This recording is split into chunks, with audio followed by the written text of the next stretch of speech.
स्वर्गीय ठाकुर वेदराम जयंती को पूरे हर्षोल्लास के साथ मनाया जाता रहा है। इस अवसर पर अंतर्राष्ट्रीय राष्ट्रीय पुरस्कार दिए जाते हैं, लेकिन विश्व भर में फैली कोरोना महामारी के कारण ठाकुर वेदराम जयंती को स्थगित किया गया। इस मौके पर सभा के अध्यक्ष और पूर्व बागवानी मंत्री सत्यप्रकाश ठाकुर ने वेदराम जी की मूर्ति पर माला और फूल अर्पण किए। उन्होंने अपने संदेश में कहा कि भुट्टिको संस्था आज जिस स्थान पर है और उसे जो एक राष्ट्रीय और अंतर्राष्ट्रीय पहचान मिली है, उसके पीछे स्वर्गीय ठाकुर वेदराम जी के बलिदान, कुर्बानी और मेहनत का हाथ था, जिनसे प्रेरणा पाकर राज्य और जिला के बुनकरों को अलग पहचान मिली है। उनके सहयोग से सहकारिता आंदोलन मजबूत हुआ। उन्होंने कहा कि देश आज जिस महामारी कोरोना से गुजर रहा है, उसकी रोकथाम और अन्य प्रबंधों के लिए सभा की ओर से केंद्र सरकार को 5 लाख और राज्य सरकार को भी 5 लाख रुपए की आर्थिक मदद दी गई है। उन्होंने कहा कि ठाकुर वेदराम की 100वीं शताब्दी जयंती पूरे साल भर मनाई जाएगी, ताकि उनसे प्रेरणा लेकर बुनकर और संपूर्ण सहकारिता समाज को आगे ले जाने में अपनी भूमिका अदा कर सके। ठाकुर वेदराम जी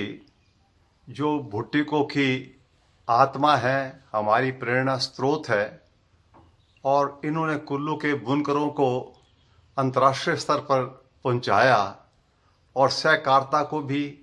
कुल्लू और प्रदेश की सहकारिता में 4 चांद लगाए और अपना स्थान राष्ट्रीय स्तर पर बनाया। आज उनकी जयंती है, ये 100वीं जयंती है, और इस शताब्दी जयंती समारोह को भुट्टिको परिवार और बाकी यहाँ की सारी जनता जनार्दन बड़े शौक से मनाना चाह रही थी, पर चूंकि इस बार कोविड-19 की वजह से हम इसको नहीं मना पा रहे हैं, पर इस जो 100वीं जयंती है उनकी, उसको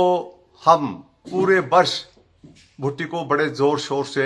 मनाएगी और एक यादगार वर्ष होगा, क्योंकि आज भुट्टिको के 35 शोरूम हैं और लगभग 2-3 प्रदेशों में हमारे शोरूम हैं, और उसके अलावा अंतर्राष्ट्रीय स्तर पर भी हम जाते हैं और देश में जितनी टेक्सटाइल के एग्जीबिशन लगाते हैं उसमें भी भुट्टिको जाती है। आज भुट्टिको का नाम भारतवर्ष ही नहीं बल्कि एशिया और दुनिया की सफलतम प्राथमिक बुनकर सहकारी समितियों में लिया जाता है। ये सारी प्रेरणा में स्वर्गीय ठाकुर वेदराम जी से मिली है। ये उन्हीं की बदौलत है कि इस बार भी इतनी बड़ी मुसीबत आई है, तब भी भुट्टिको ने अपने वेलफेयर फंड से 5 लाख रुपए कोविड के स्टेट सीएम साहब के फंड में दिया और 5 लाख रुपए प्रधानमंत्री महोदय के कोविड फंड में दिया, और इसी तरह 10,000 रुपये हमने कुल्लू दिया अन्नपूर्णा के संस्था के लिए, जो कि गरीबों को अनाज बांट रही है, और इस तरह 5,000 रुपये प्रेस क्लब भूंतर को दिया, और इसके अलावा भी और कई हम मदद के यहाँ कर रहे हैं कि ये सभा बहुत बड़ी है।